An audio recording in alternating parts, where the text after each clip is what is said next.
Hello friends, તમારું સ્વાગત છે મારા કિચનમાં. આજે આપણે બનાવી સુખડી બનાવવાના છે. એના માટે આપણે અહીંયા 3 વાટકી સિંગ લીધી છે અને આપણે કાચી સિંગને શેકીને આપણે ફોતરાને કાઢી દીધા છે અને 1 વાટકી આપણે ગોળ લીધો છે. સૌથી મોટો વાટકો ગોળ લીધો છે કારણ કે 3 વાટકી સિંગ છે એટલે આપણે ગોળ થોડો વધારે જોઈશે.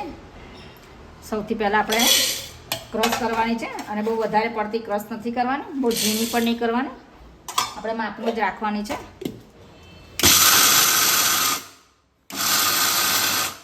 તમારે ચાલુ બંધ કરતું રહેવાનું છે. બહુ વધારે ક્રશ કરશો તો અંદરથી તેલ છૂટવા મળશે, એટલે આપણે આ રીતે અચકચરી ક્રશ કરવાની છે. બહુ વધારે ક્રશ નથી કરવાની. આ રીતે પાવડર બનાવવાનો છે અને બહુ ઝીણી પણ નહીં અને બહુ મોટી પણ નહીં, એ રીતે જ ક્રશ કરવાની છે. સૌથી પહેલાં આપણે થાળી લીધી છે અને થાળીમાં આપણે ઘીને પ્રેસ કરી દઈશું, એટલે છેલ્લે તમારે પ્રેસ કરવું ના પડે. સૌથી પહેલાં આપણે અહીંયા પેન મૂકી દઈશું અને 1 વાટકી જેટલું આપણે અંદર ઘી એડ કરી દેવાનું છે.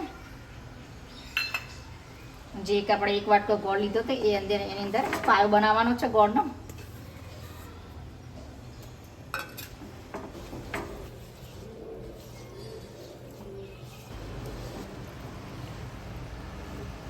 આપણો ગોળ એકદમ મેલ્ટ થઈ ગયો છે. થોડા બબલ્સ થાય એટલે આપણે ગોળનો પાયો થઈ ગયો સમજવાનું. હજી થોડું બાકી છે. બબલ્સ આવી ગયા છે અને હવે ગેસને આપણે ઓફ કરી દઈશું. એકદમ પાયો એવો સરસ એવો થઈ ગયો છે. આપણે વધારે પાયો નથી કરવાનો. જો વધારે પાયો તો તમારે કડક કરવી હોય તો તમારે વધારે પાયો કરવાનો. આપણે એકદમ પોચી બનાવવાના છે, એના માટે આપણે ઓછો પાયો બનાવવાનો છે. અને અહીંયા આપણે જે સિંગને ક્રશ કરી હતી એ આપણે આની અંદર એડ કરી દઈશું.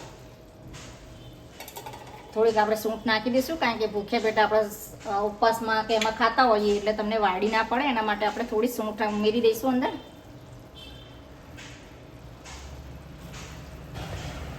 ઘી પણ તમે જોઈ શકો છો, ઘી પણ એકદમ સરસ એવું છૂટું પડી ગયું છે અને સુખડી પણ આપણી એકદમ સરસ એવી થઈ ગઈ છે. ગોળ એકદમ સરસ એવો મિક્સ થઈ ગયો છે. હવે આપણે એને ગેસને ઓફ કરી દઈશું.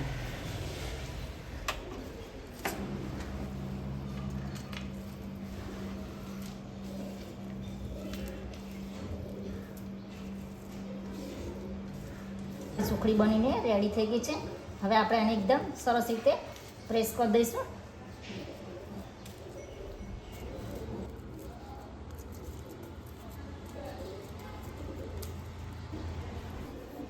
એકદમ સરસ આપણે થઈ ગઈ. પિઝા કટરથી આપણે એને કટ કરી દેવાની છે. તમે ચપાતી પણ કરી શકો છો.